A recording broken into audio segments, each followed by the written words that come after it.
There we go. Butamus and stuff.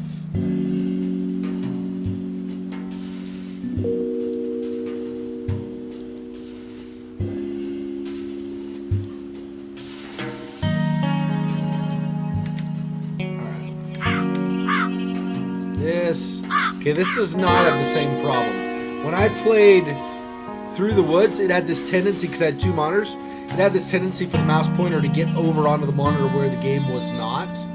So then I couldn't really do, I'd click to turn on my flashlight and it would click out in the other window. It's kind of annoying actually, but whatever. I'm sure it's probably just a problem because I had two monitors going at the same time. Probably they designed the game for one monitor only, I'm guessing.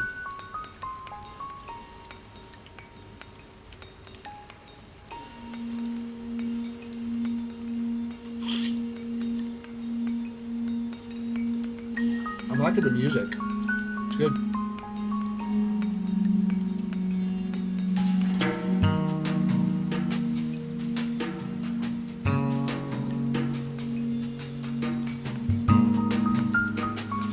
Yeah, this game, the trailer for this game looks a little strange. Like there's some kind of a mystery, I think a murder or ghost mystery or something. But there are also like people in masks and stuff. I'm not sure. It's weird.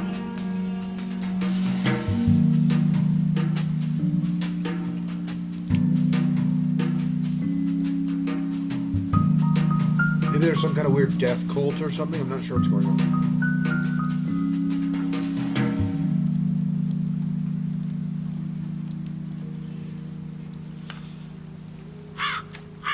All right, let's start, shall we? Oh, wait. Make sure we have,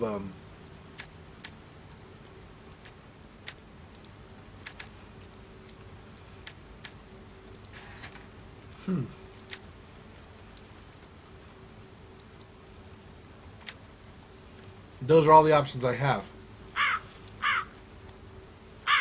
Okay. If there's talking, hopefully there are subtitles then.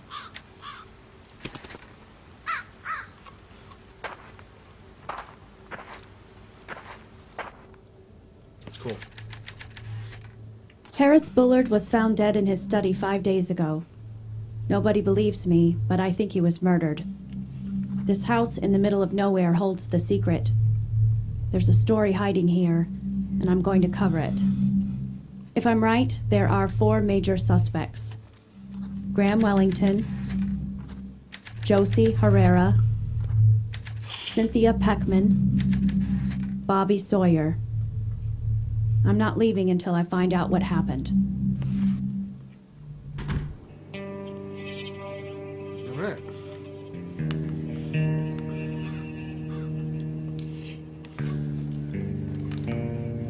So, whoa.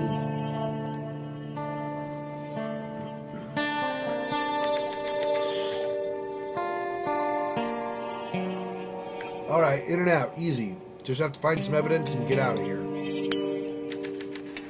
The story is going to get me out of this backwater town. It's not helpful that her arm's in a sling. A small parcel tied tightly with twine. I can't open it with my bare hands. Key. It's a small key. Small key. Objectives: investigate the crime scene.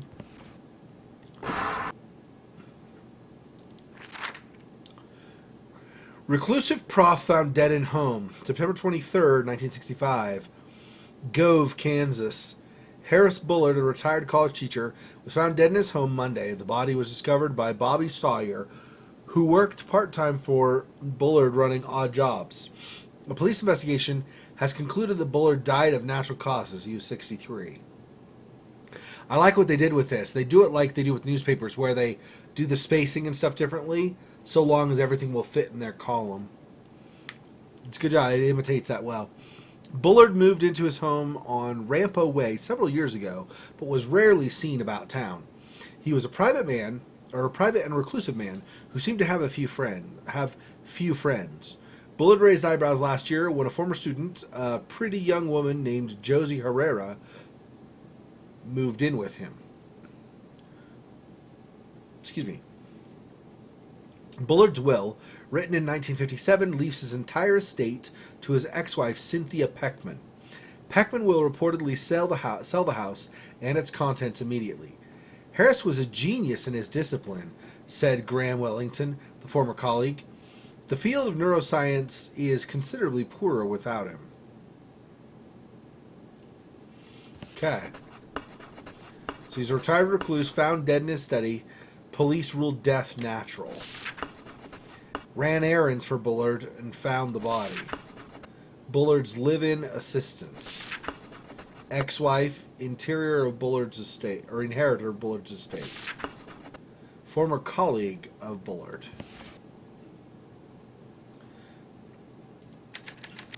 It's addressed to J. Herrera and was sent from downtown Gove.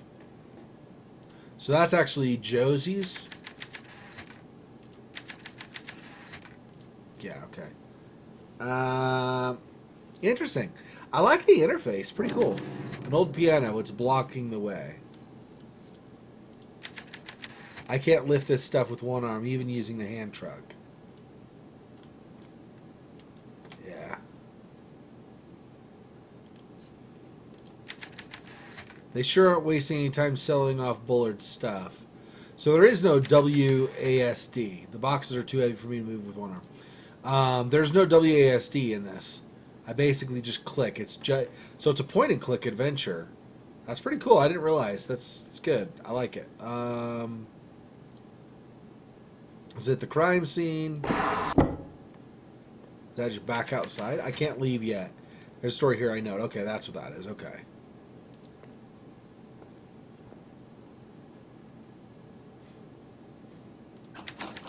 Wait, this isn't the crime scene. I need to investigate the study. Alright. Maybe we go there later. I don't know. Okay. Small key unlocked the door.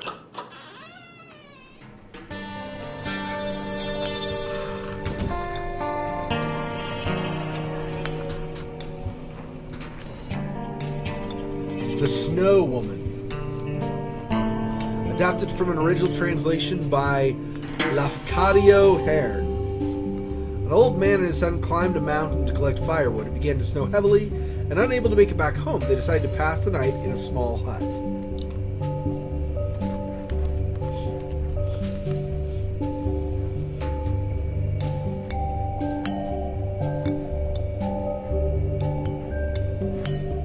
In the middle of the night, the young man awoke to see the door had blown open. A tall woman with long hair and a white kimono was leaning over his father, blowing her breath of fire. Music's a bit loud.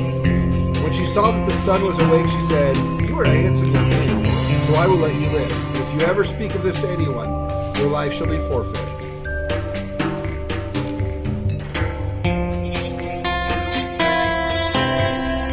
What is it? I'm getting a finger here, but then it goes away. Okay.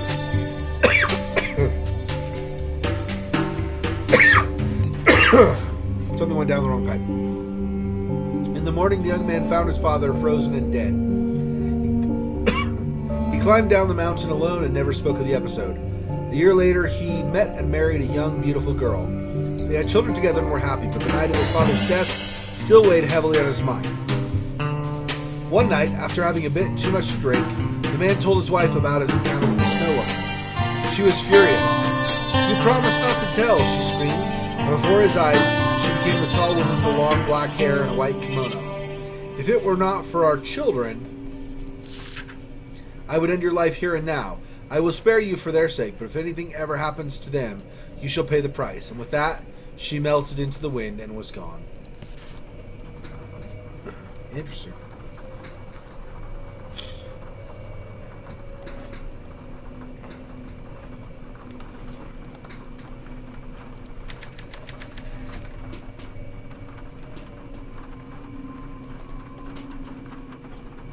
Dictionary's language references looks like a lot of these books aren't even in English. Okay.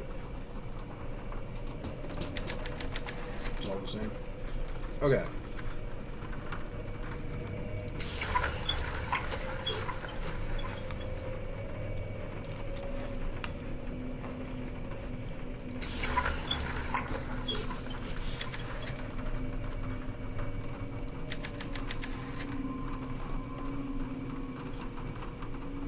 Never seen a map laid out like this. There's a spot marked with an X on it.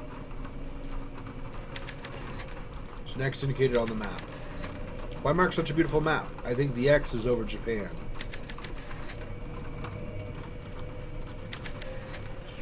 One of them appears missing. Clay statue with a weird face. Why so surprised, little guy?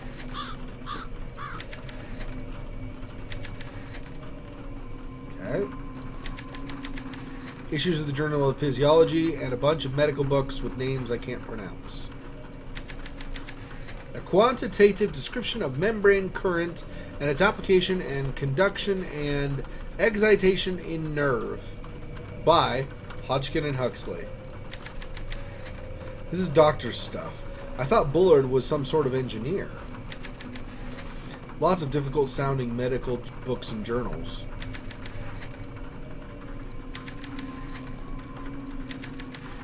Okay. It's a little strange.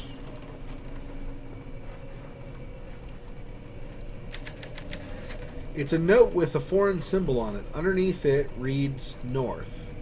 Foreign, but the symbol is Japanese. There's nothing more from there. No dial tone. Something's typed out here, but the paper is so far into the feeder that I can't pull it out. This document's stuck in the typewriter. I can't pull it out without tearing it. It's really stuck in there. Guess I'll have to roll it back out. I can't access the roll. There we go. Got it. Writing about Ouija boards in 1852, William Benjamin Carpenter was the first to describe the phenomenon known as the idiometer effect. The idiometer effect occurs when the subconscious mind takes control of the body without the conscious mind realizing it. Idiometer action is distinct from other forms of involuntary action because responses are driven by existing knowledge and perception.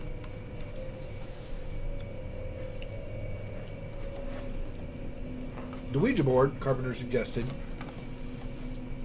is a clear manifestation. The participants unwittingly move the planchette because their subconscious mind is guiding them.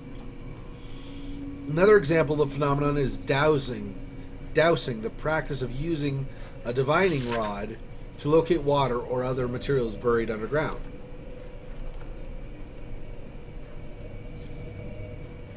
Dowser holds the instrument in both hands and allows it to lead him forward until it points down at the ground, seemingly by itself. For centuries, dowsing was believed to be a form of magic or witchcraft, but we now know that it can be explained by the idiometer effect. The dowser's subconscious mind is highly sensitive and is able to recognize cues in the environment of which his conscious mind is not aware. When these cues hint at the location of water, the subconscious mind takes control of the dowser's hands and causes him to rotate the rod to the ground.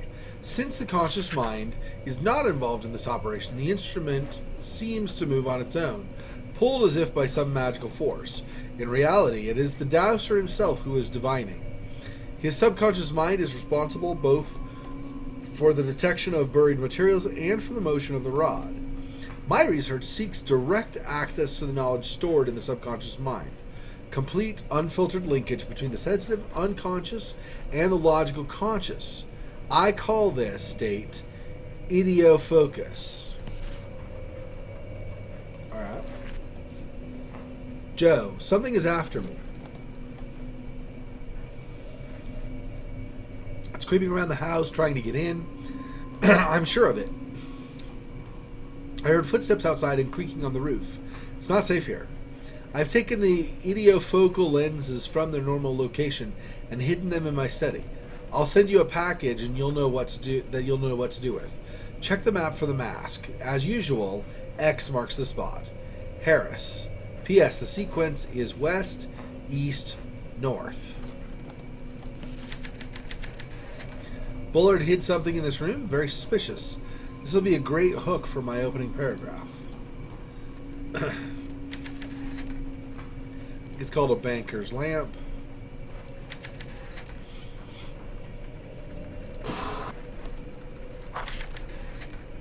What's this? It looks like a tiny camera lens. Circular lens. Okay.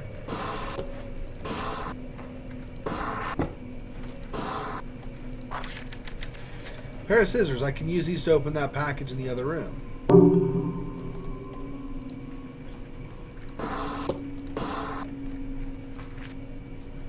Harris Bullard, I am woodcutter. Your past has caught up with you. It is over.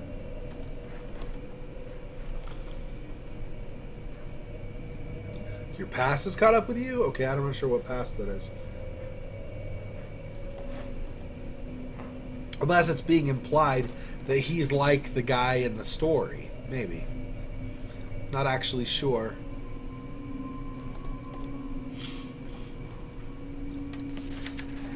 What's this? Who is woodcutter? Why would I know who woodcutter is?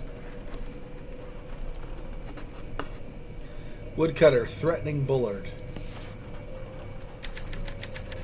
This is where Bobby Sawyer found Bullard's body. He'd been dead for a couple of days, though. Coroner ruled that Bullard died from pancreatic failure. Body didn't have a mark on it. No trauma, no sign of a struggle. If he was murdered, his killer was pretty sneaky about it. Alright.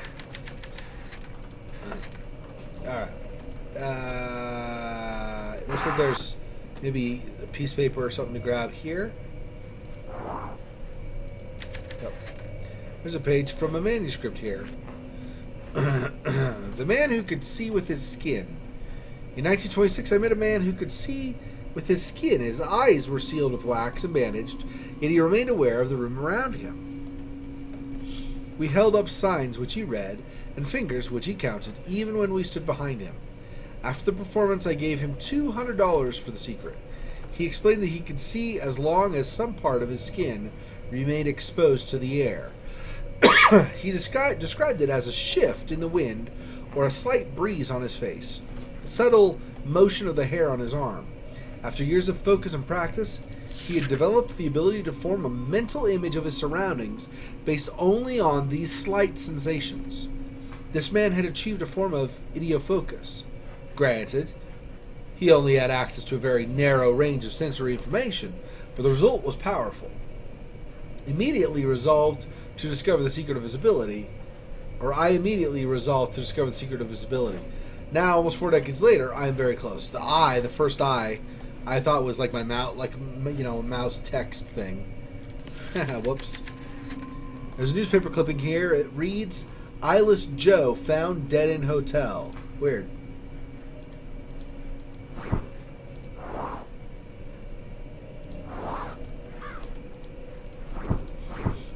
Alright.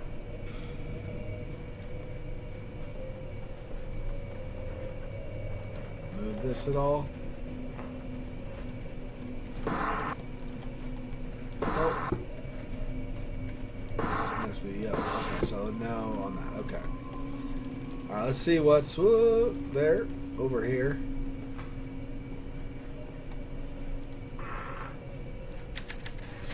Record player, no record inside.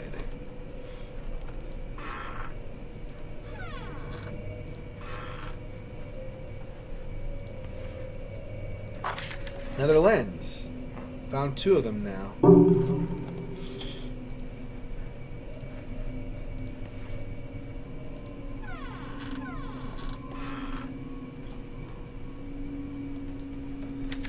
This room is a regular library. Some of these volumes look ancient. It's all covered in dust.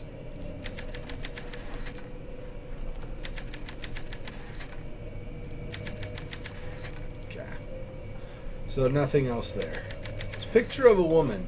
She's wearing a white kimono and standing in the snow.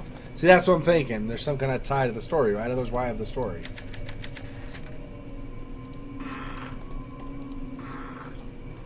Let's see. I don't have a record, any records, though, currently.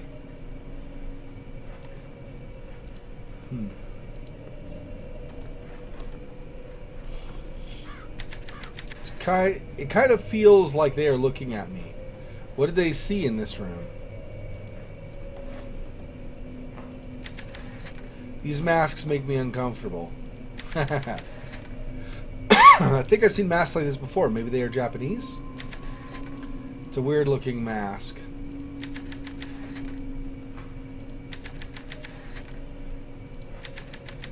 Quantum mechanics and functional analysis. Not exactly light reading. It's full of technical books. I wonder if Bullard actually read them all.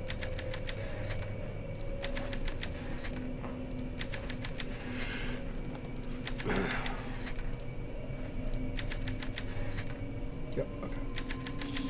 Bullard had some pretty advanced degrees. This one is from the University of Chicago, 1935. Boy, I'd love to visit Chicago. One of Bullard's diplomas. Doesn't turn on. Guess it's broken. Okay, so let's go back here.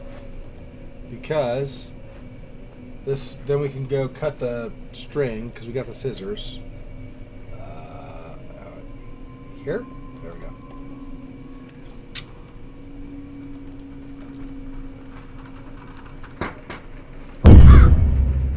Oh, jump scare. Just kidding. Just kidding. It's fine. It's only September. Today is cold and dark. Fall is here, I guess. This is really the middle of nowhere, even for Kansas. Just wheat as far as the eye can see. I have to get out of here. I'm so tired of the idiots in this town. Alright.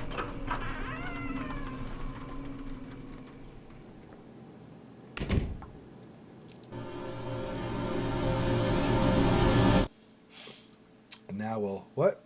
B or right mouse for inventory?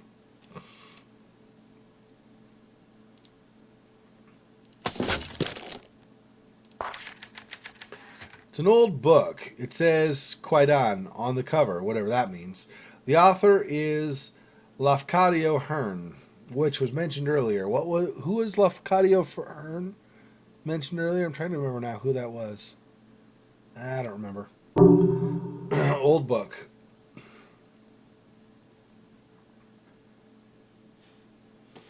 Okay, but then can I? Nope. That would mean putting it somewhere, apparently. Okay. Oh, what? Oh, I have several things. Oh, weird. I like this. I like this quite a bit, actually, though. Alright, anyway. Okay, we'll go back then, I guess.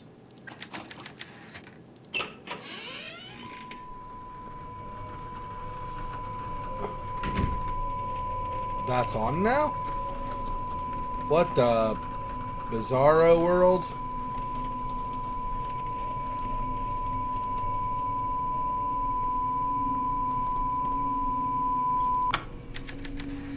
That's weird. I could have sworn the TV was off before. It was. Doesn't turn on. Guess it's broken. Yeah. It was definitely freaking off. Wow. Okay. Locked from the other side. There's no keyhole.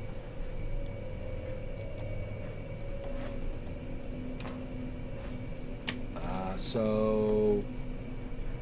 And I don't have anything that I can use, I don't think.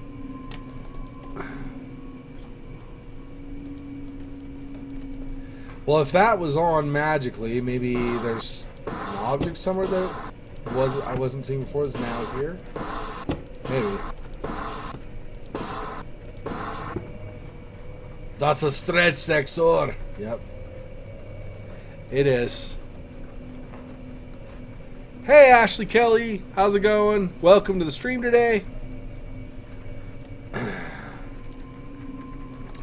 Some of these games are turning out to be far less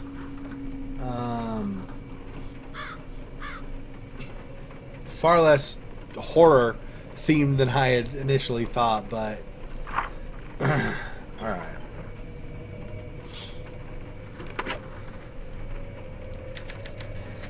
Small box, let's get a better look at it on the desk.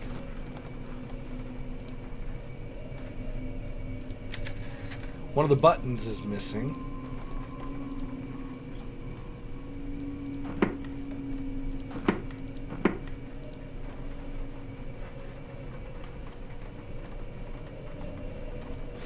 I wonder if we're looking for something that looks like this for north.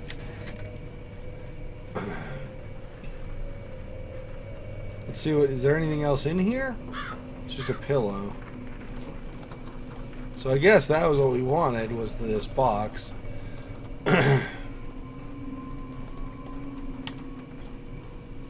Not really sure what to do with it, though.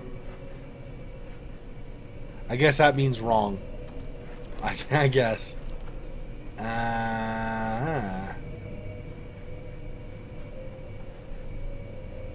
Okay, let's try just different combinations.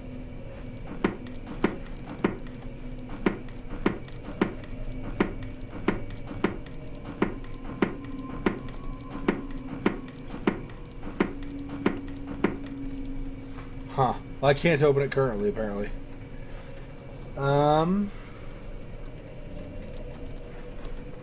So I know it's not the crime scene, but maybe I go through the other door now because I can't go farther, or else I'm missing something, obviously, which is totally possible. Yep, so back in here. Okay. Is the TV on again? Nope, not this time. Okay.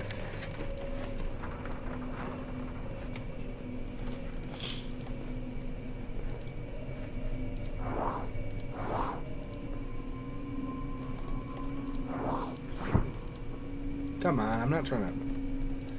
Whatever. Okay. Something about this painting makes me uncomfortable. It's very bleak. Is that this house in the background? This looks just like Gove. I wonder if it's by a local artist. Okay.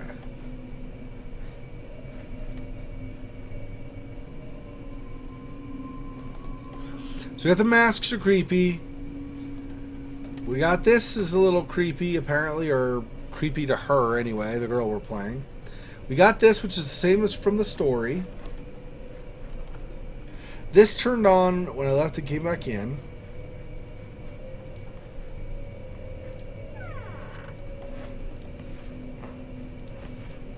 We have a couple lenses, one here from here and one from over there, that are for magic glasses or something, I'm not sure.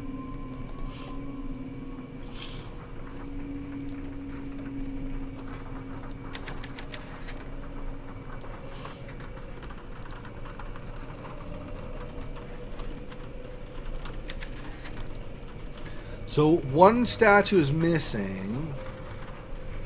There weren't any statues out there, I don't think, right? Pretty sure. I would have, unless I just missed it, because otherwise I would have clicked on it and picked it up, if possible.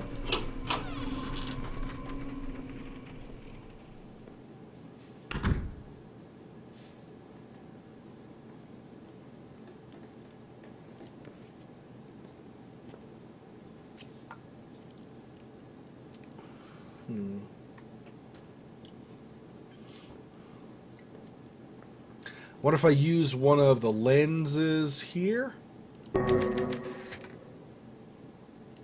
Nope. I think the burr is a yeah, nice try, idiot sound. Drawer's missing its knob. I can't open it.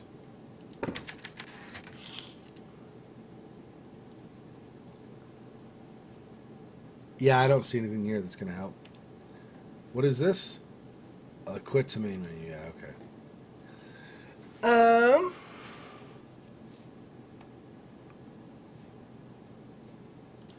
Yeah, gosh, I guess back in here, I don't know.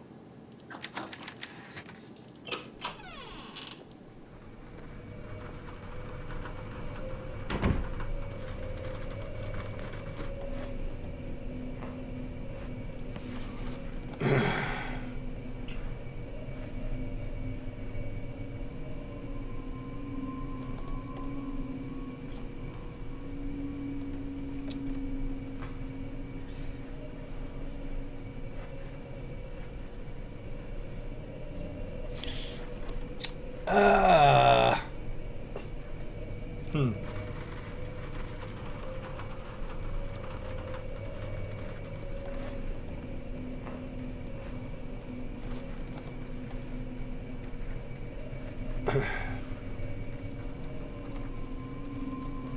Was there anything with like Japanese writing on it or something that...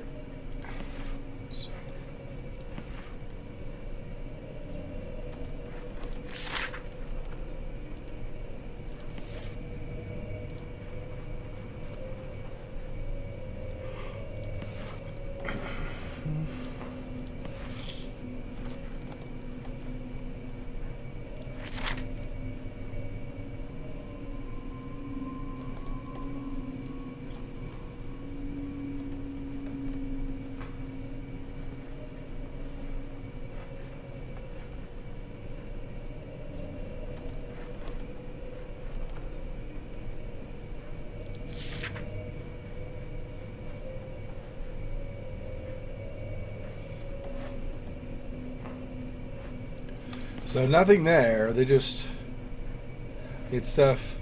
Yeah. So here's the Snow Woman. But there's no Japanese writing on this for me to figure anything out that way.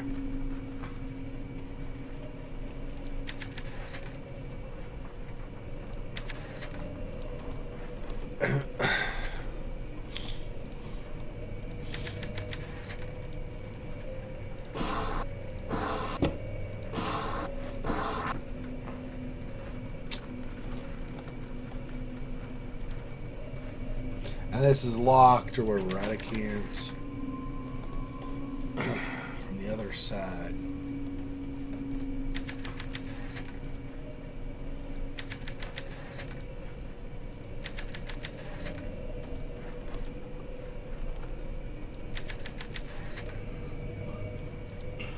I'm kind of hoping at one point they'll say something like I could pull on this book, but it's not looking like it.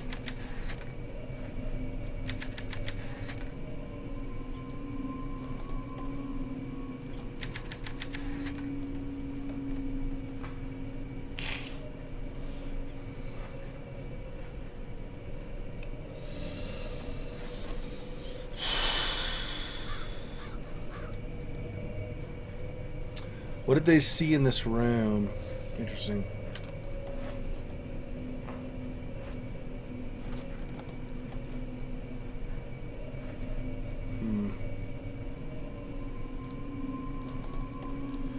Well, I'm not sure. There's not a lot of free roaming.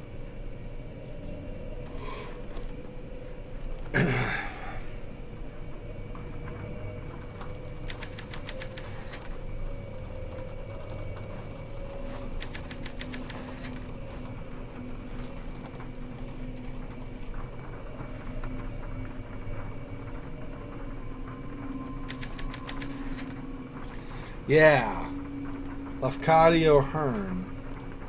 And that's the one we have here.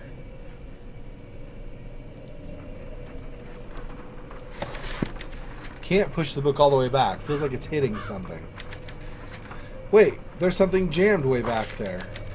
It's a flat triangular wedge. Some sort of foreign writing on it. Ah, there we go. Series of books by Lafcadio Hearn. Okay, so I go over here. And now I can use the wedge. Nice. Okay.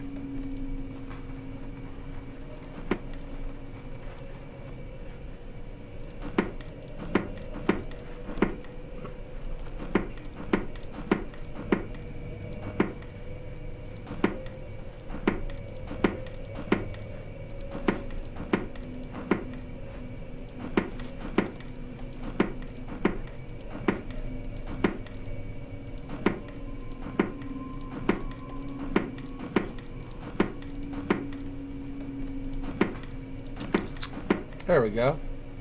Hey, and I got a mask.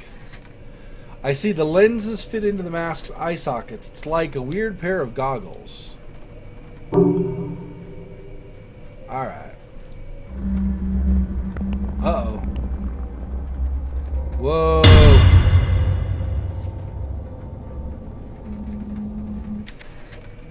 What was that? Or who was that?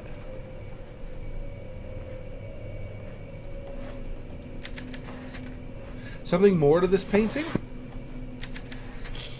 There's a page taped to the back. Josie, if you're reading this note, then something must have happened to me. I may be dead or missing, so you're the only person who can save our research. The truth is that I'm being threatened. It started before I left college. The college. I get notes every few months from somebody calling himself Woodcutter. What he wants is access to our research. He wants me to turn over our plans for the lunar dream apparatus. Josie, my life is in danger. Woodcutter knows things, secret things about my past that nobody should know. I'll not yield to simple blackmail. But lately, the threats have escalated. I'm sure that I'm being watched at the house. I sometimes hear things on the other side of the wall. Yesterday, with the mask on, I thought I saw somebody reaching for me. It's a warning from my subconscious. I am no longer safe here. I've locked our research away in the safe upstairs. I want you to retrieve it and leave. Destroy everything before you go. Burn the house down if you have to. Just get the research and get out of here. Head for a big city where it's easy to hide. I'm counting on you, Joe. Don't let our work fall into their hands. Harris. Blackmailed by Woodcutter. Woodcutter primary suspect. Josie Herrera ordered by Bullard to destroy their research and split.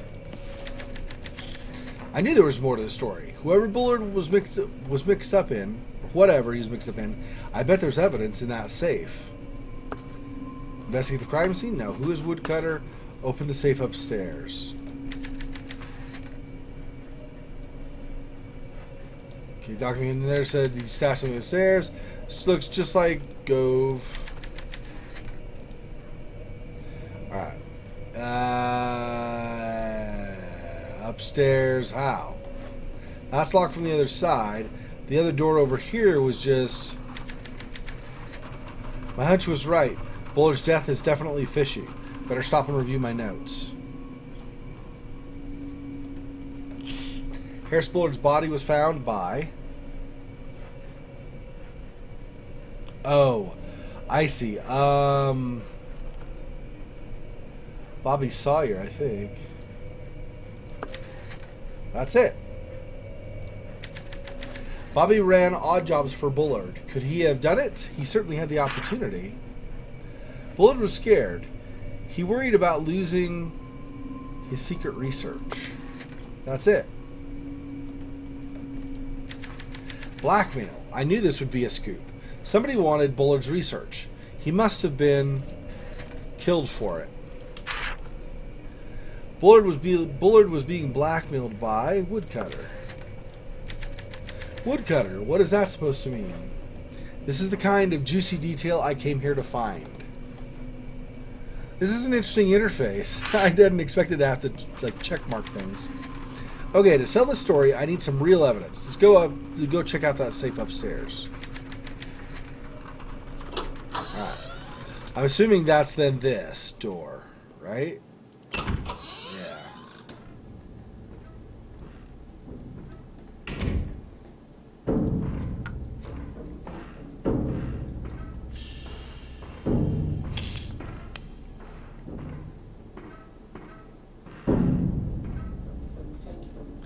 Left or right?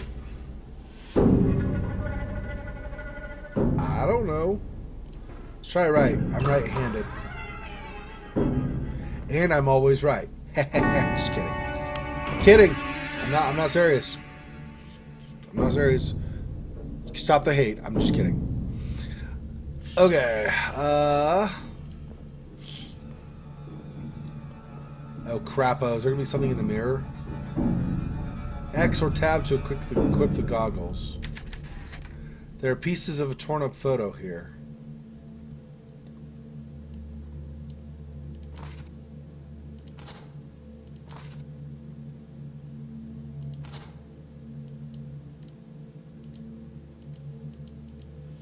What?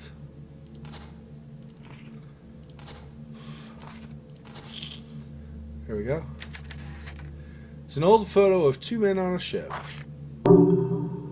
James Lowry and Harris Bullard, USS Essex, 1943.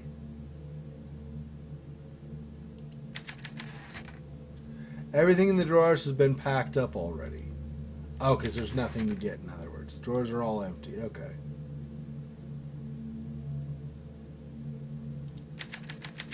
Getting close to truth now. I'm going to blow the story wide open. Bob is going to regret never giving me real assignments. I'm sick of the gossip column. Once I prove that Bullard was murdered, big name newspapers are bound to come calling. Okay, so tab. It's going to freak me out. Here we go. Ready? And scare.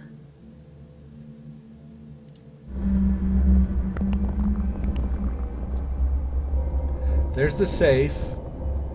Bottom left corner. There's something under the bed there. And there's friggin' demon thing up on the wall there.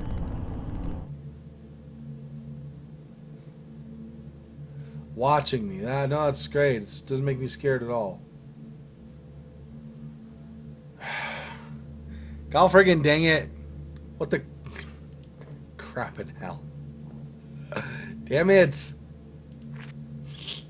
Harris Bullard, I am Woodcutter. I know your secret. James Lowry sends his regards. This Woodcutter character is my prime suspect. I bet his blackmail scheme went south, so he killed Bullard. Yeah, maybe. Wardrobe's been packed up. They really wasted no time in cleaning this place out.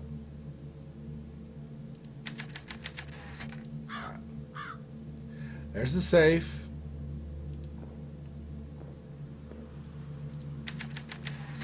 The room is like a tomb. The air is so stale I can barely breathe. No wonder the air is so stale. This window is only open a crack. Nice to get some fresh air in here. I just wish it wasn't raining. Alright. H. Bullard Daily Log, November 2nd, 1964. We did a test run of the idiofocal lenses today. At first we did not know how to interpret the results, but now I believe they are working better than we had anticipated. Instead of an unfiltered stream of sensory information, what we are seeing is subconscious memory.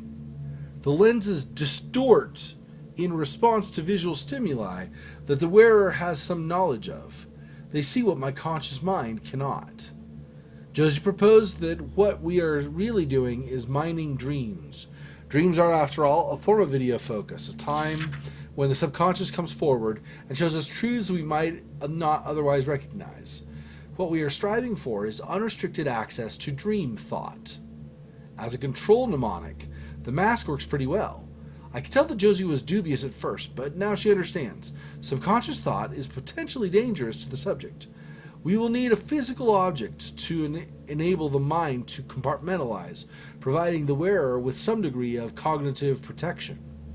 A permanent augmentation will require a much larger apparatus. We will need some other kind of focus mnemonic to help the brain control the deluge of dream information it will receive. Something large and ubiquitous. The moon, perhaps.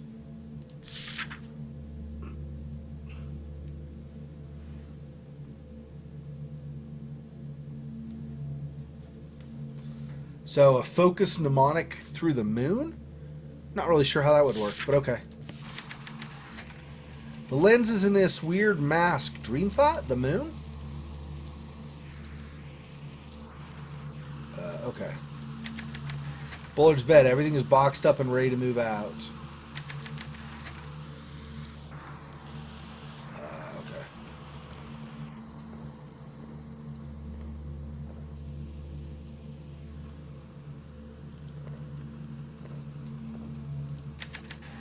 Bedside table has been emptied already. No useful evidence here, just boxes of clothes.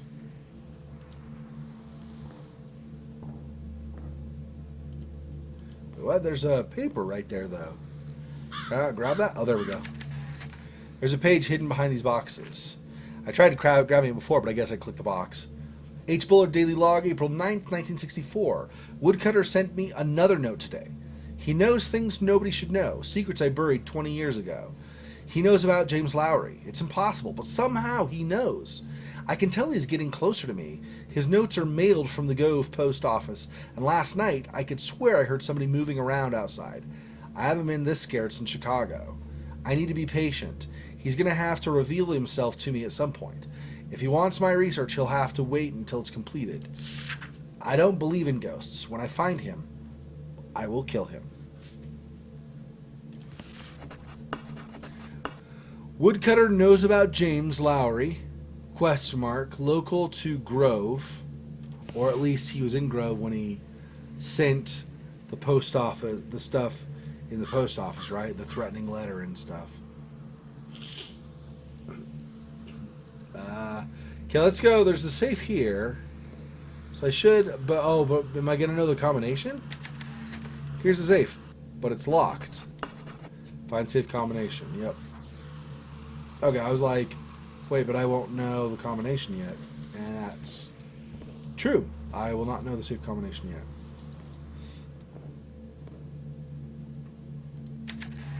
Someone knocked over this lamp.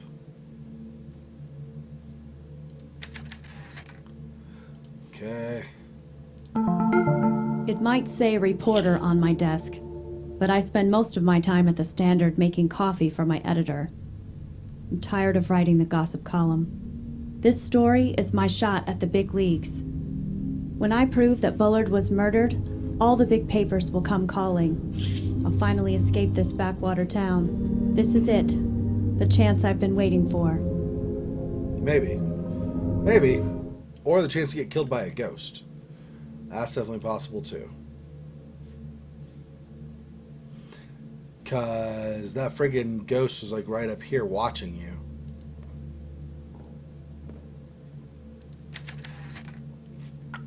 Wood for the fireplace. A plate with a circular dial.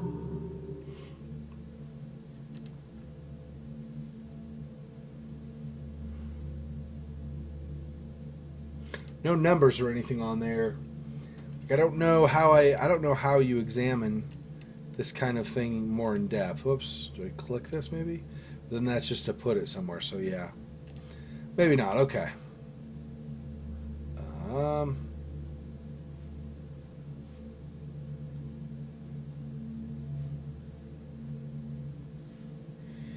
Yeah, I don't remember numbers on the wall when I had the glasses on, but maybe I need to do those again. Maybe. We'll see. Hang on. Can I... what is... I can't escape to save? I don't remember how I save.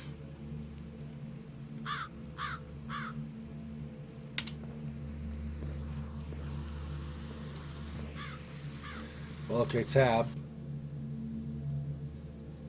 Oh, right. This quit to main menu. Okay, yep. Mask. Yeah, see, he's still there staring at stuff. Staring like over kind of toward the mirror, actually. Okay, there are no numbers.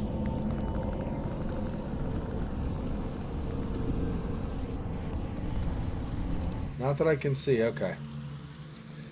So, I guess we'll try to go underneath that spirit protector guy or whatever.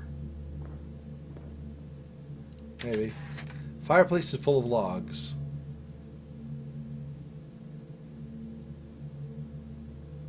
So, what you're saying is there are logs on the fireplace. Another document on the mantle. March 26, 1958, Harris. How was your conference in Chicago? I can just imagine you prancing through the streets like Gene Kelly, swinging on lampposts and declaring yourself to be of such grand importance. If you guys have not seen Singing in the Rain, you need to see it. I'm just saying. Okay. Did you remember your lines? Was the audience rapt? Oh, my dear Harris, did you find a little chickadee to take back to your hotel this time? While you were gone, I had old Sam come over and change the locks. You left a few things here, which I have relocated to the curb for convenient pickup. I do admit that a few of your possessions may have ended up in the street, but in all honesty, they did not look out of place there. Well, this is his wife writing to him, yeah, after she decided to divorce him and forced him out.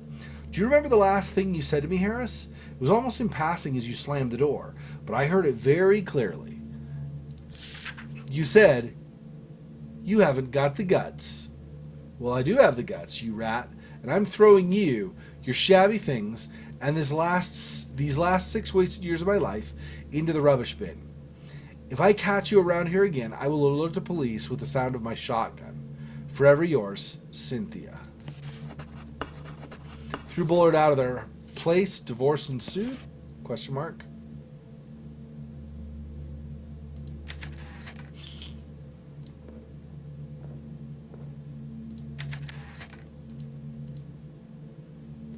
But I don't put any logs in there, so I don't know. Maybe there's nothing I do. I would think there'd be some kind of, I don't know, button so it would open something, or maybe that you need to put more logs on it or something. I'm not really sure. All it tells me is that, and that's not super helpful. Safe combination, safe combination. There are no combinations of numbers or anything here. Drawers are all empty. Where are we? Here.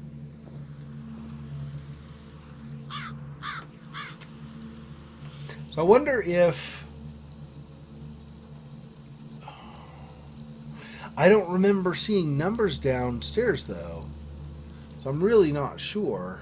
But I wonder if downstairs there is the combination somewhere.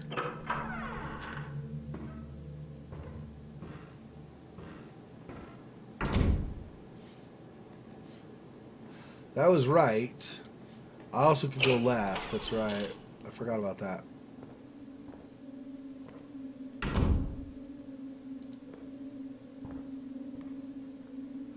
So I can use the goggles. Josie moved in with Bullard last year after he retired. Busybodies had a field day. Josie's quite a looker. I don't think she wasted her time on the likes of Bullard unless she had a good reason. Maybe she really was just helping him with his research.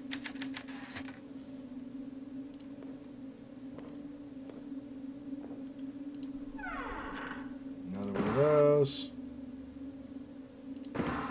Alright. Ah, I found something. Bobby, here's your latest chapter all typed up. I think this story is becoming very interesting, and I'm sure you can get it published. I hope you don't mind. I made a few edits and inserted a few details here and there. I'm looking forward to your next chapter. The Crystal Cave by Bobby Sawyer, Chapter 3. The man had been dead for hours when they found him. He had crawled halfway up Sarah Johnson's porch steps before coming to rest just outside of the door, his feet dangling off the edge like spaghetti that somebody had cooked too long. Old Sarah had just about keeled over when she saw him.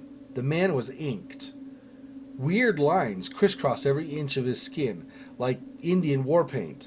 Even his eyelids were marked. The tattoos made him look like some African shaman out of National Geographic, except that he was white and wearing work overalls 2 sizes too big.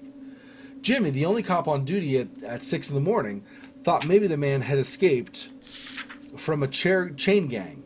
Jimmy was never the sharpest tool in the shed. Give me 1 second. I'm going to go grab some water. I'm out of water. I'll be right back. Don't go anywhere.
Maybe it's just because of the stage of the day. 7.5 hours in is not bad, but I'm starting to feel a little tired, so we're gonna do a little wake up with some jalapeno chips. I guess I can do that. Okay.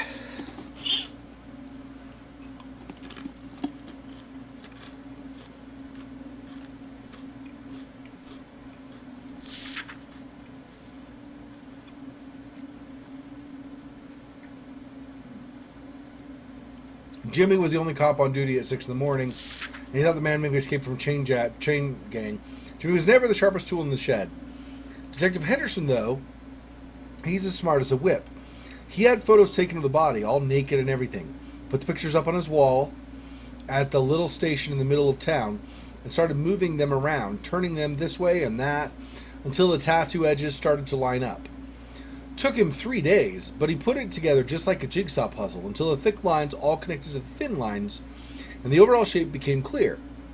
Would you believe it? It was a map. When the coroner cut the man open, he found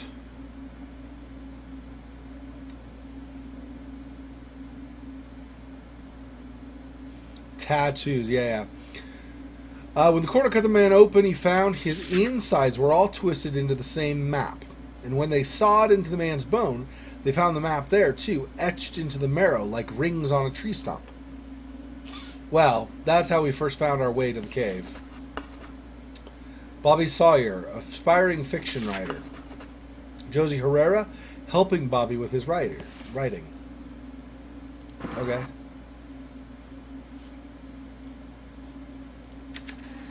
Must be Josie Herrera's room. Josie's about my age, I guess. She said she was only Bullard's assistant, but the spinsters are all sure it was something more. Bullard's young live-in assistant was away when the body was found. This stuff writes itself. Okay.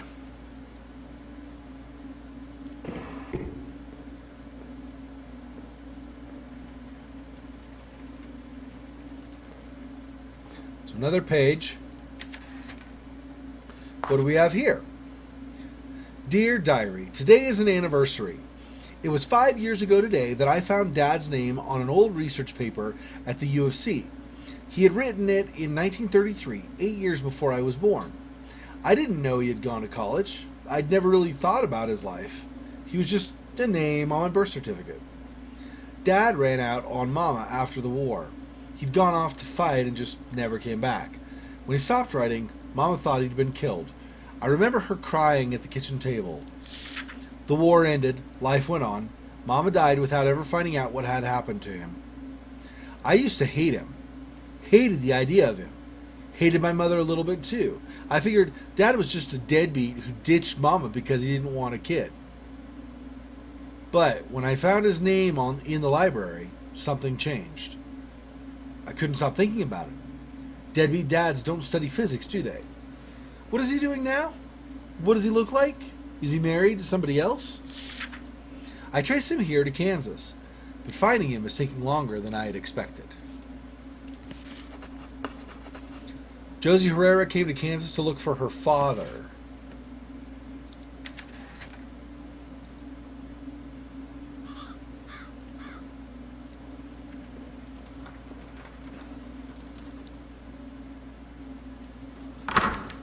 Something is holding the lid closed. There's a small dial mounted on the front. Okay, so I want this, I think.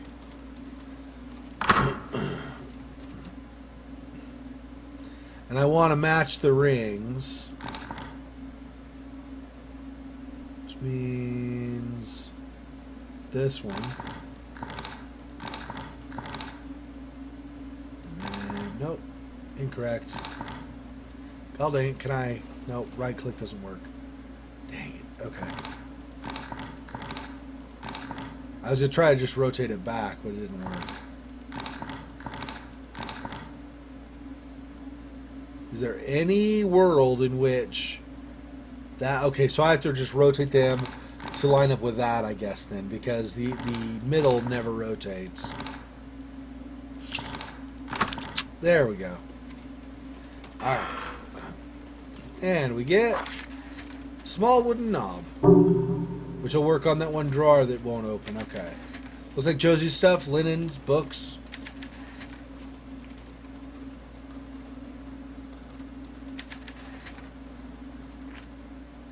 Dear Diary, today Dr. Bullard and I bought a chassis for his new weather device.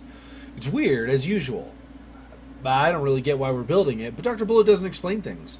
Tomorrow I need to go buy some bottles for the base. Today was Mama's birthday. She would have been 54. I bet she would have liked the work I'm doing now. I hope she's proud somewhere. I had the nightmare again last night. It's been over a year since I had it last. But it never changes. I've written about it over and over, but the writing seems to help, so I'll tell you about it again. I'm 5 years old, in our apartment in Chicago. It's dark. I've gotten out of bed to get some water, but I hear something coming from Mama's room. I peek in and see a tall man standing over her. He has his hands around her neck. He's breathing hard, and in the cold night air, I can see his breath. It streams out of his mouth like smoke and seems to cover her. There isn't any breath coming from Mama. She's already dead, but he continues to squeeze. When I was a kid, I thought the dream would go away when I grew up. It hasn't. Josie Herrera has recurring dreams about her mother's death. Rats, the safe combination isn't here. Pretty sure I saw a drawer missing a knob downstairs, though. So, here's me, here's the game, grabbing me by the hand and leading me to the door. I already figured out that was probably what I need to do. Windows painted shut, not budging. Alright, well. Chair looks pretty comfortable, but I don't have time to rest. Hero says helicopter may win Vietnam War.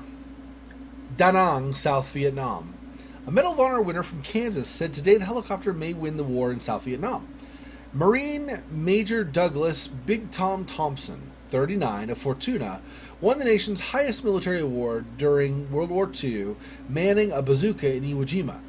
Major Thompson is attached to the Marine Helicopter Squadron operating along the coast and northern border of South Vietnam. Thompson's father lives in Wichita, Kansas. As a leatherneck, Thompson destroyed 16 Japanese strongpoints and killed 75 Japanese on Iwo Jima in 1945. He is the only Medal of Honor winner currently serving in Vietnam. The most effective weapon the Viet Cong use is terror, the big pipe-smoking Marine said. The most effective one against them is the helicopter. Yeah, boom, so take that, Viet Cong. 2 years on the job, and all they let me write is a gossip column. Well, that's all that's with that newspaper, huh? Okay. Okay, a couple things, I guess. One, I want to do this, and this, and freak out when something's right on top of me, probably.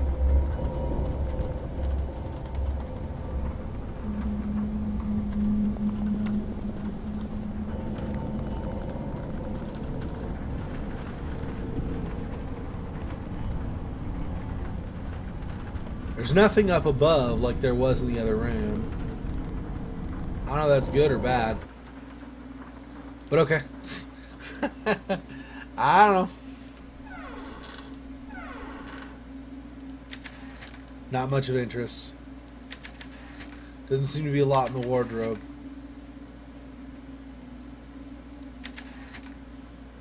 Okay, it's not even the box. It's interesting, okay. There's nothing up on top like there was in the other room or anything? No? Okay. Alright. So I guess we're leaving. Or is it when I'm here and then I use the goggles, the mask?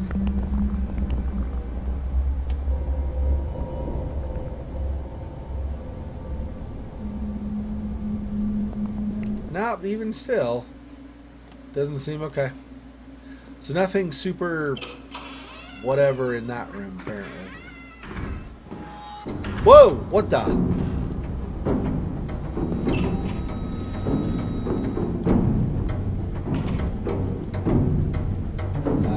Go here? Maybe go here? Chair. Hide behind the chair, maybe?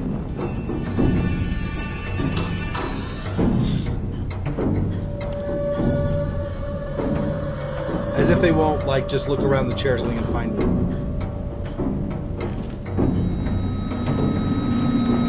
No! Ending D. Dead end.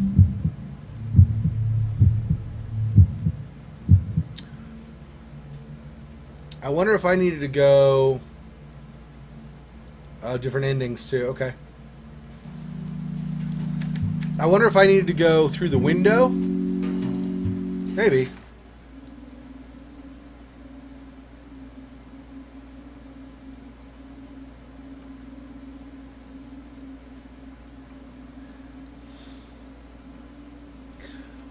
Oh my gosh.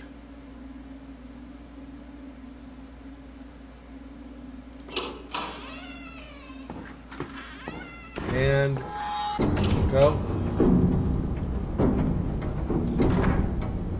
Go, window. Go out the window, go out the freaking window, go out the window.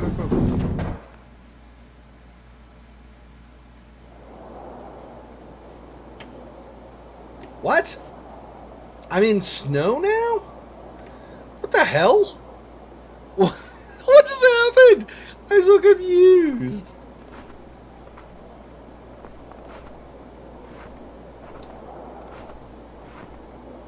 I guess on the plus side, I'm not dead yet.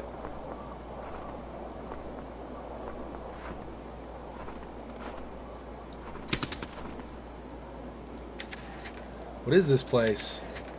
Which way should I go? I really don't friggin' know. I'm guessing not back the way you came. Let's go this way.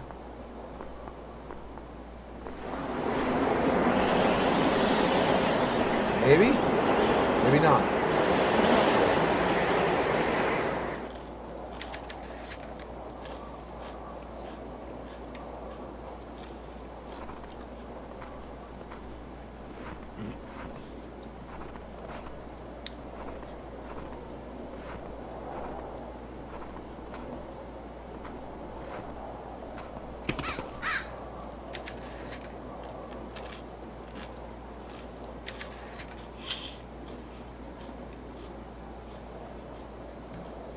This feels like the right way. Like, how... I guess because you had a lantern or something? Snow. Going back there again. Or one of these times I might actually get killed even, too. I'm not sure. Head toward this lantern, maybe?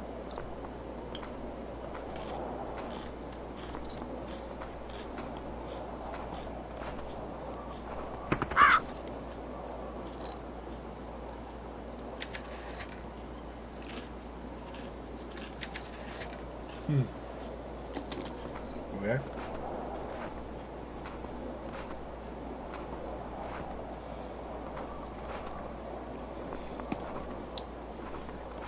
This is very strange. I like it, but it's very strange.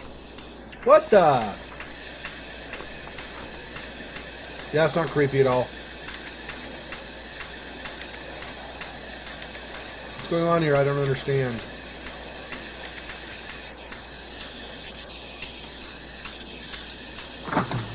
Guess we go inside. I don't know. Maybe. Except for now we're going down into a creepy cellar. Hey, I didn't sign on for this creepy cellar crapping.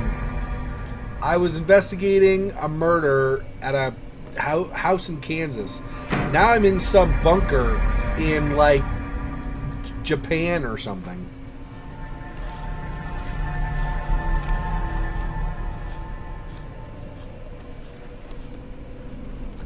Oh, man. Dude in a mask. I can't get in my inventory either. I have no choice. Well, that's great. No, it's fine. Don't kill me, please. Please don't kill me.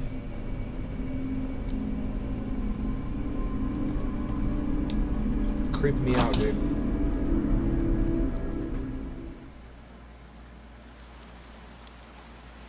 And I'm back in Kansas now?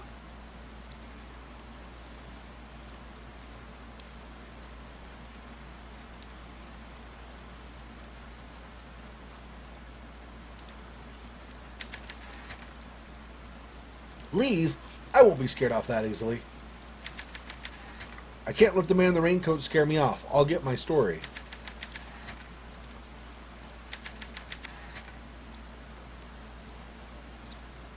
This axe is stuck so deep in the ground I can't get it out with one arm.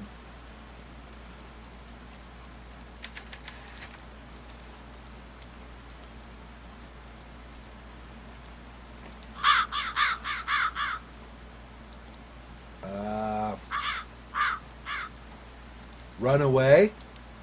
Haha, I must have hit my head.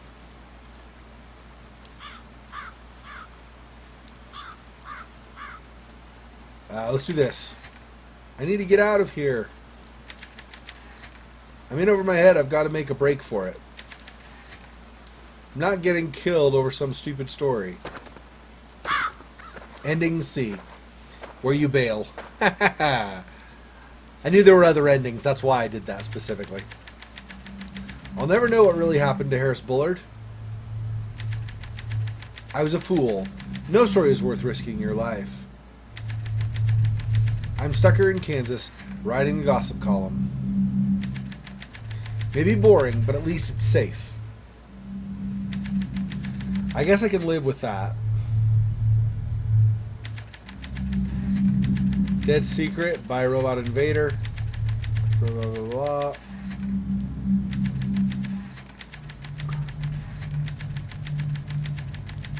Really? That's ending C? So, like, I can't... Oh, okay. I was hoping I'd be able to... I hope it doesn't start over. I could just go back to where I left off, right? That was my idea. I wouldn't have done Runaway if that were... Okay, ending D, I get killed. Ending C, I take off. Okay. Continue. Alright. I'm not running away.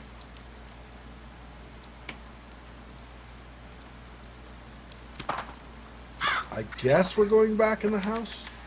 I'm not leaving until I figure out what's going on. So there. You stupid creepo stalker dude.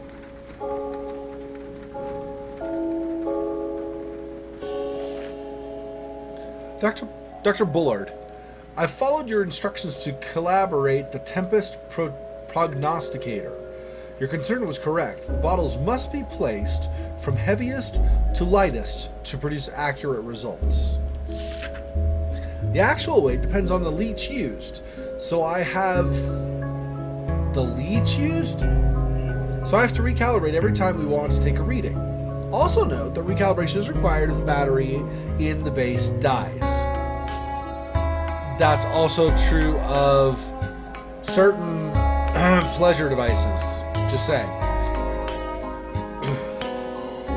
However, the device works as intended. Once the model is aligned precisely with the moon, it may then be used to start the lunar dream apparatus safely. Josie. Device works. Okay.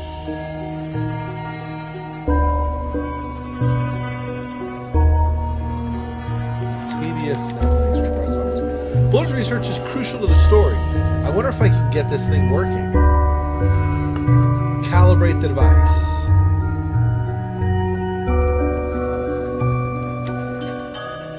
To scale.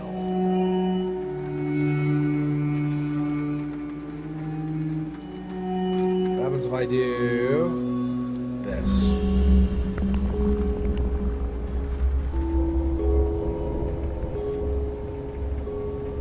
So I think this was... I don't know. This was him, or what exactly is going on that way, but he clearly was here at some point.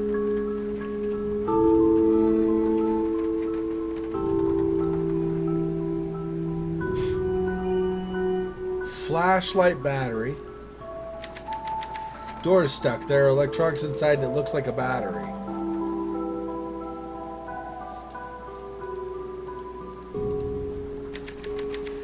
Okay.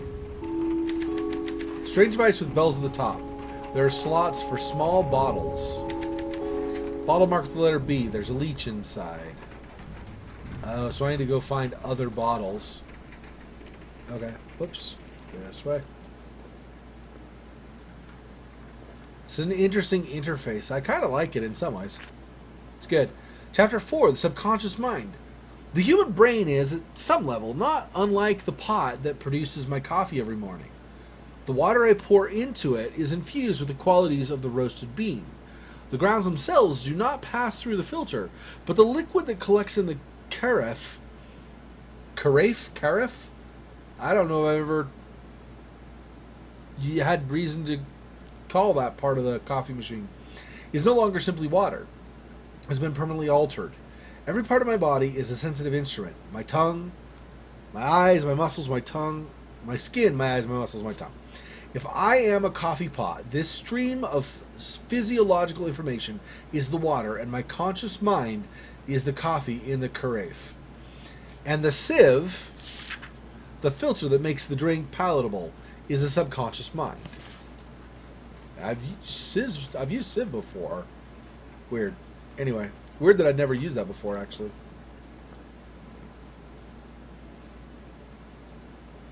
Another note. November 15th, 1960. Dear Harris, I read in the paper today that you received a special award from the it's his wife, right? So, Dear Harris, I read in the paper today you received a special award from the college for groundbreaking research. I am writing to issue my sincerest congratulations. I've said some things that I regret, but today I wish only to extend good wishes to you and to your future endeavors. Do you know the scene in North by Northwest where Cary Grant disrupts an art auction? He makes nonsensical bids until the police are called to haul him away. I saw it last summer at the cinema we used to drive to in Logan. It was lonely to go alone, but that scene made me smile. My life feels like that. Sometimes I poke my head up and say something crazy every now and then, just on the off chance that somebody will take me away from all this. I'm no Cary Grant. I'm afraid. I would like to hear from you. Please write me back. Sincerely, Cynthia. This for 2012, I'd say she's cray-cray. She misses Bullard. Maybe. It's kind of, again, kind of weird and slightly suspicious, but... how do I get this? Do I have to go this way some? And then I grab it or something? Now can I grab it? There we go. H. Bullard Daily Log, June 11th, 1965. Using the moon as a trigger for the lunar dream apparatus has its problems. The moon must be full, or nearly so, the night must be clear, and the process must be started at a very specific time to ensure the moon is visible from inside the chamber. Josie's been following weather reports and using lunar charts to try to predict days for ideal test conditions. But it's an error-prone process. The data we get back from the weather service just isn't precise enough. Today, I hit upon the solution. We'll build our own weather device. In fact, we can base it upon an exceedingly accurate design from a century ago, the Tempest Prognosticator. I'll have to make some modifications for our purposes, of course. I'm sure that with some tuning, we can build a device that responds exactly to our weather needs. Then we'll get some. Then we'll need to get some leeches. Okay. So Harris Bullard built a strange device to track the phases of the moon. Alright, now we'll go over to the hand. Maybe I have to go this way and then this way. Get over there again. Okay, hand. Bill told me to cover Bullard's death, but he's just looking for gossip about the young assistant. But I took it seriously, did the research, followed every lead, like a real journalist would. It paid off. I found something everybody else missed. A note, a half-thought, scribbled in the margins of the coroner's draft report. It read, "Hypothermia in summer?"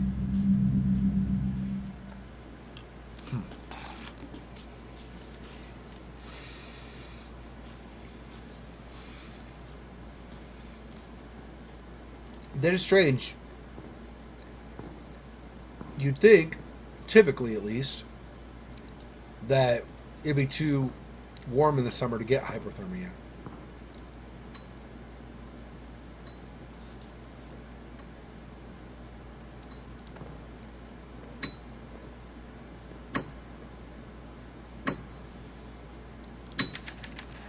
Hearth is covered in ash. Is there something written here?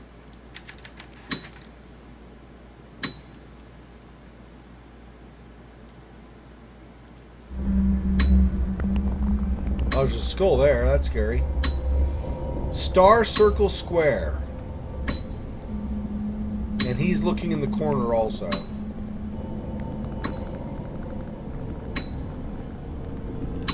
Okay.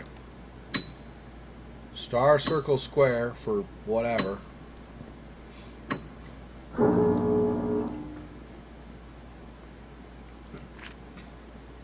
Crystal Cave by Bobby Sy, Chapter 8. Oh, hang on. I'm going to write that down so I don't forget. Star, circle, square.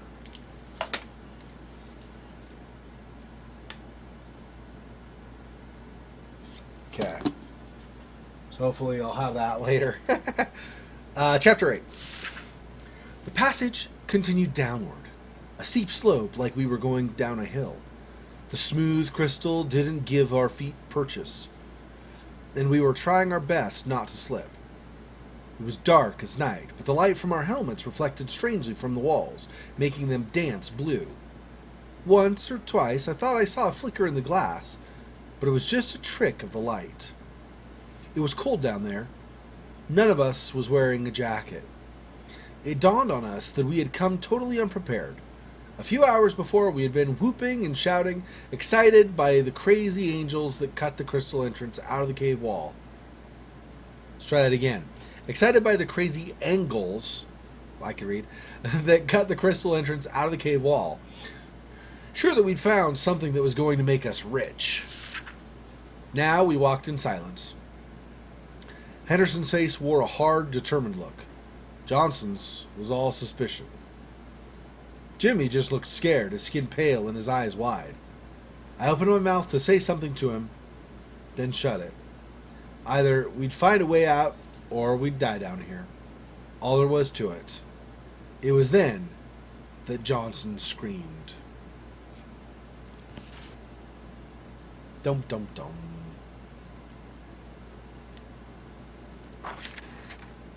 Fireplace broom.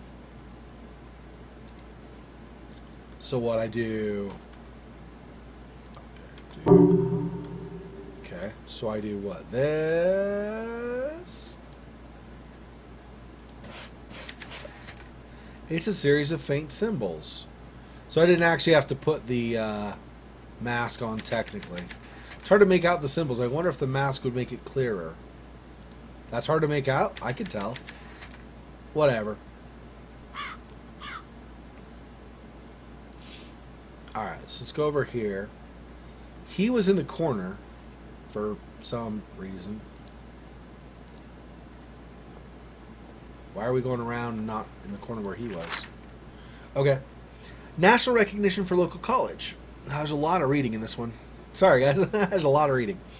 July 2nd, 1965, Washington, D.C., the National Academy of Sciences announced its annual Picks for Leaders in Science Academia on Wednesday. Among the recipients of this prestigious award was our own Oakley College in Logan. The college won recognition for a controversial research paper published by the school's small neuroscience department last year. We are very proud to have our work recognized in this way, said Dr. Graham Wellington, chair of Oakley's Brain Studies program. We are a very small program focused on areas of research that the big schools ignore. We applaud the Academy of Sciences for giving us the chance to prove ourselves.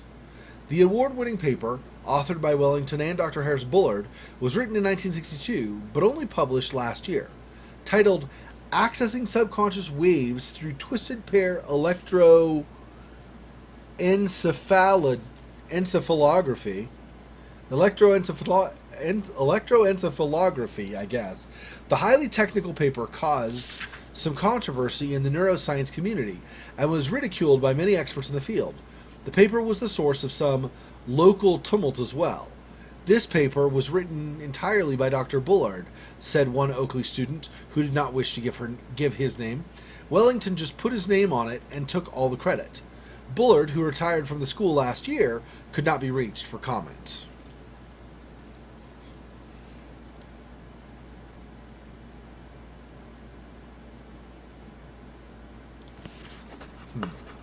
So Graham Wellington claimed credit for a research paper that Bullard wrote.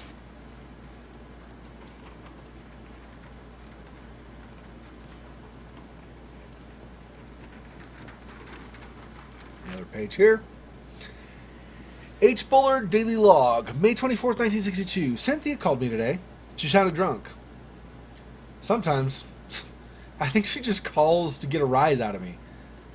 I maintained my calm this time, declined her invitation to meet, and told her, in no uncertain terms, that if she is looking for money, she'd best look elsewhere. And now, I am going to go get drunk myself. Graham came by my office this morning. He had a strange-looking envelope. It was addressed to me, but had been pushed under his door. It bore no return address, just the single word, woodcutter. I had to run to class and haven't had a chance to open it yet, but something about it makes me uncomfortable. I hope it's not another love letter from a student. Graham is a weasel. He's never stepped foot in the lab or run an experiment, but he makes it sound like he's the brains behind the whole program. Without me, he'd be a washed-up theorist with nothing to his name. So Harris Bullard wants nothing to do with Cynthia, thinks little of Wellington.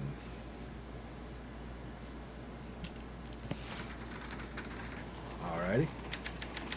This is really the middle of nowhere, Kansas. I know the highway is out there somewhere, but I can't see it from here. It's only September, so cold and drizzly, fall, I guess. Yep, okay, that's...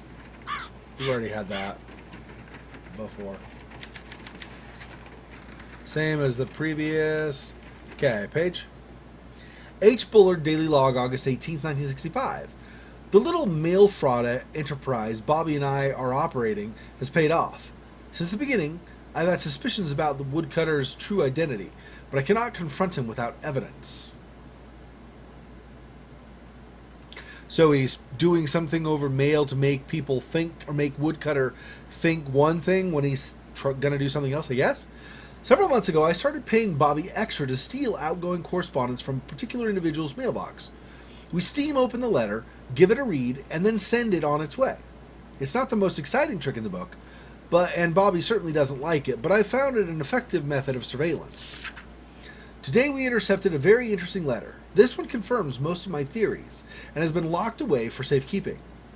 When I have one or two more pieces of the puzzle, I'll nail Woodcutter to a wall. I'll have to do it quickly, though. The device, my ace in the hole, is almost finished.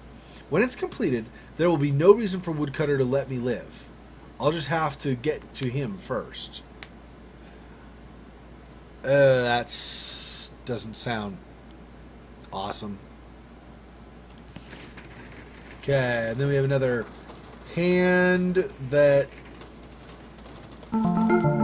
Yeah, it does narration. Marguerite Higgins is my hero. She won a Pulitzer for her reporting in Korea. I went to college because of her.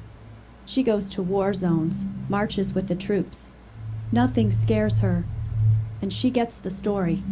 Marguerite Higgins doesn't run from a juicy story just because her life is in danger. Neither will I.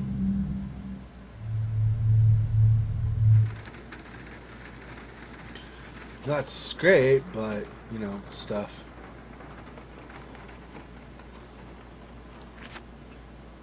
Work order, September 24th, 1965. Packman. So packing, labor, transportation, and storage. Materials. Client wishes to keep large items, piano, unpacked for sale at auction. Do not pack contents of guest bedroom, second floor left side. not owned by the client. Because that's, what's her name? The student that's his assistant. Client is still looking for a key to first floor study. Will provide by 9/26. All expensive looking items are to be packed separately for immediate sale.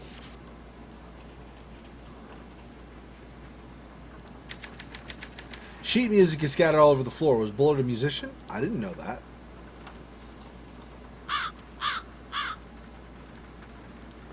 Maybe.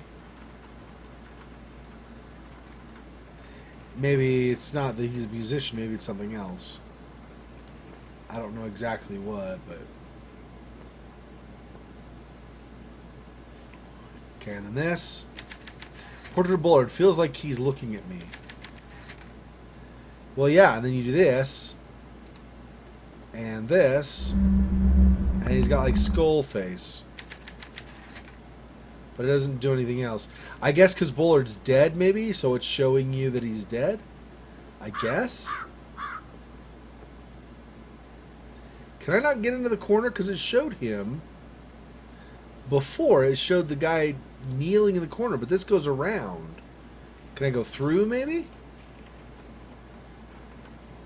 It doesn't look like there's a way to get over there. Why show him kneeling, though, if... I don't know. Okay, well. Whatever, I guess.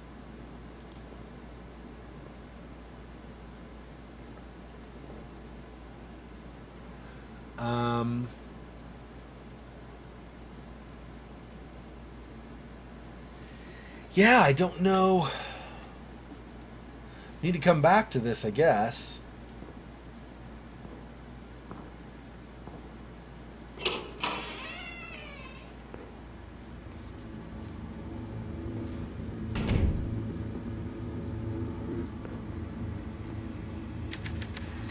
Pots and pans, they haven't been packed very well.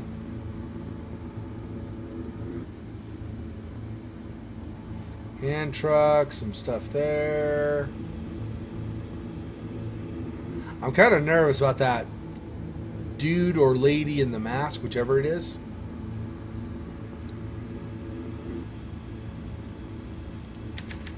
Stovetop's clean, probably works.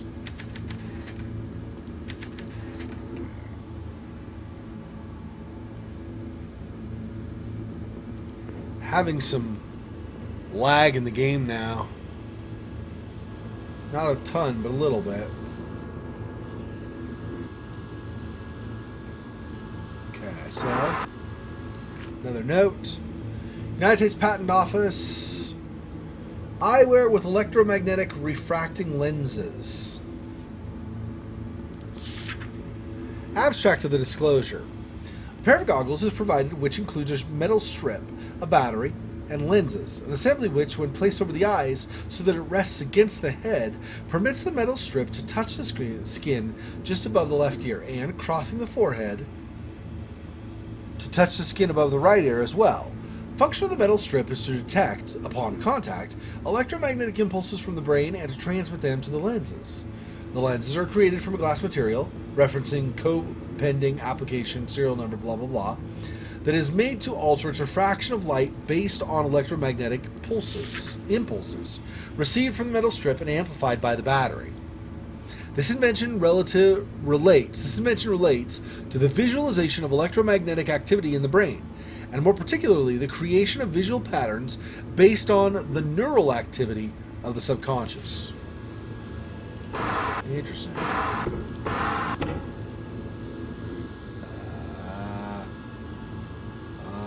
I see nothing up there.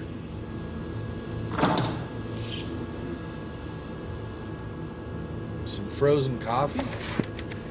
A coffee that's frozen shut. I can hear something rattling around inside. Huh. So I'm taking it that with something rattling around inside, it's probably not just a time thing. I probably have to find some way to melt the ice. Even though, obviously, if you wait long enough, the ice just won't be there anymore. Nope. Okay, stop. I thought maybe there's something up there, but it looks like... Okay.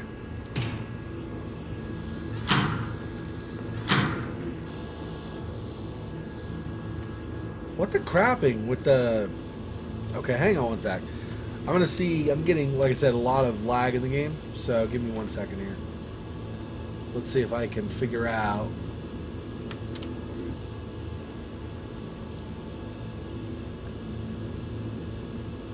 Yeah, Chrome's starting to freak out on me. Well, whatever, I guess, for now. But... Alright.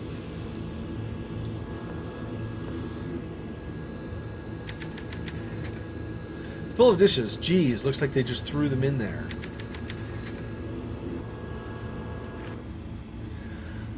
Bobby, here's a list of supplies that this week. I know you're angry that I haven't paid in a month, but please wait a little bit longer. I have some money coming, and I'll be able to pay you soon. Beans, cigarettes, tonic water, white bread, butter, eggs, copper wire, 3 feet, solder spool, vinyl tape, gasoline, butane, leeches, as many as you can get alive. Bullard owed Bobby Sawyer money.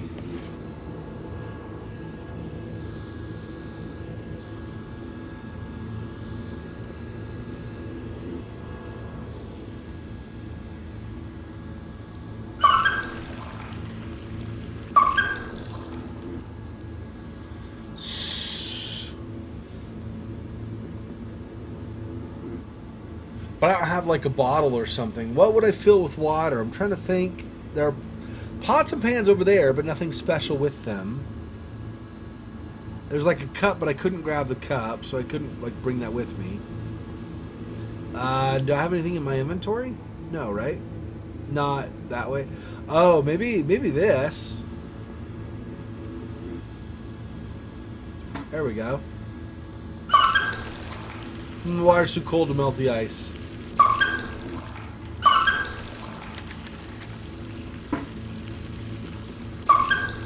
Okay. Water's too cold to melt the ice. Well, to melt the ice quickly.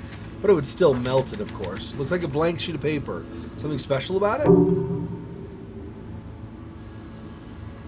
What? Found a blank page inside the coffee can.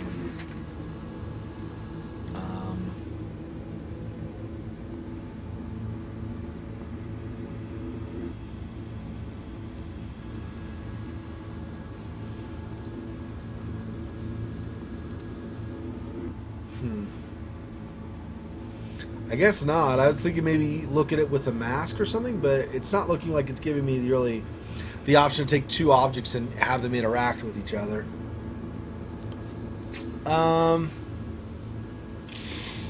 Yeah, okay. And that's it that way, right? So...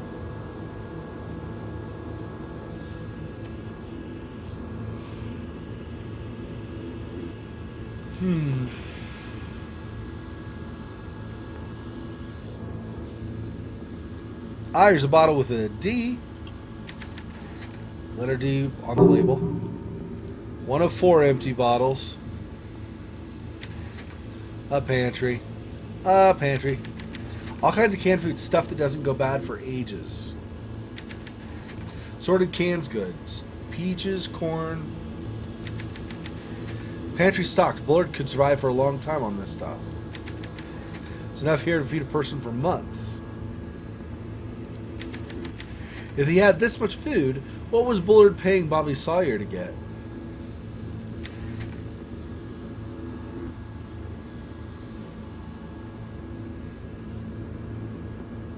I don't know if one way is better than another. Let me think. I came in, so this way goes back toward...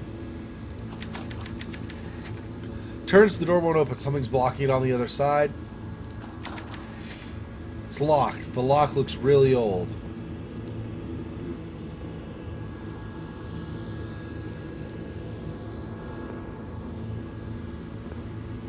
So do I now take that empty bottle and put it in there, maybe? No.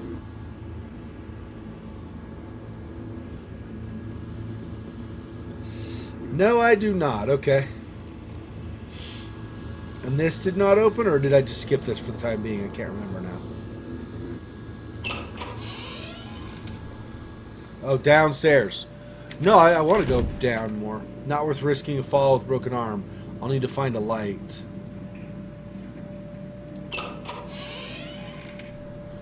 Okay. A light of some kind. But I don't have anything that's the light source right now, right? Yeah, no. Okay.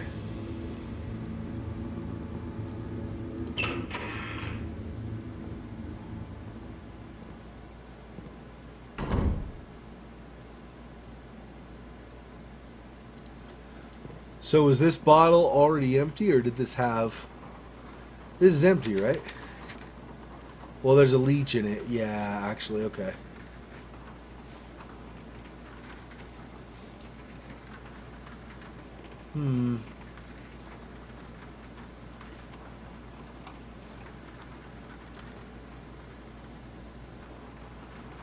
Okay, I guess maybe we go...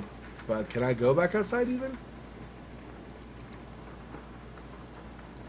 I might not be able to go back out.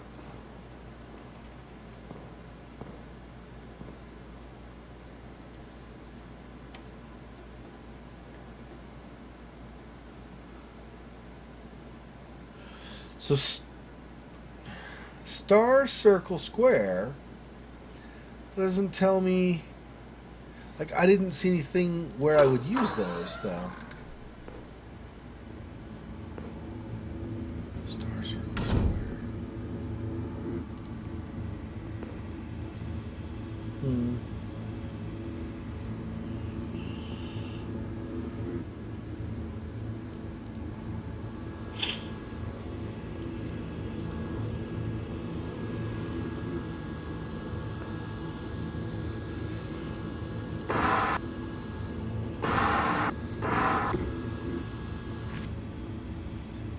Harris Buller, I am woodcutter. You will complete your research and then hand it to me, or we can discuss the South Pacific in 1944.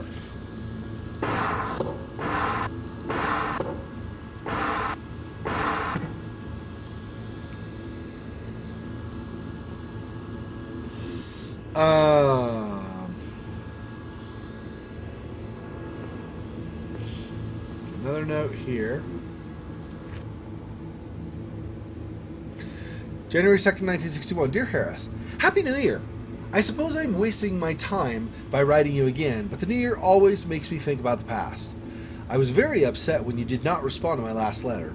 I was told that you refused my calls at the college. I understand that you're still angry, and for that, I cannot fault you. But unlike you, I have gotten past our little meltdown. I have grown to see it as the inevitable terminus of our relationship, something that had to happen sooner or later.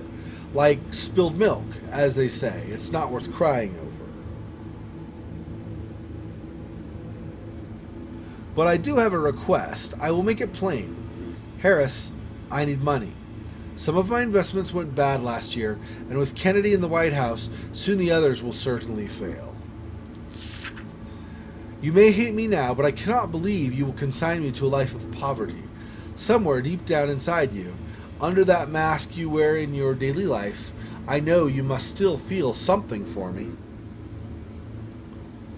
Please, say you'll help me. Just this once, put down the mask and trust your feelings. Humbly and sincerely, Cynthia.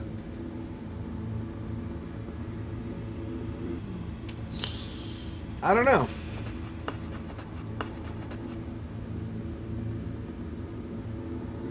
Overboard, but wants money for her gambling debts.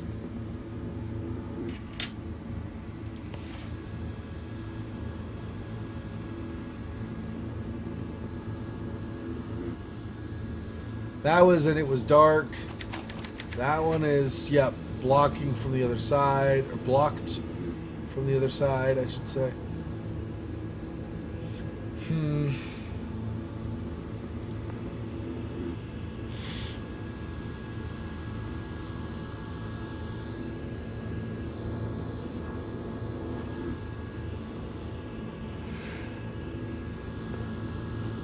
So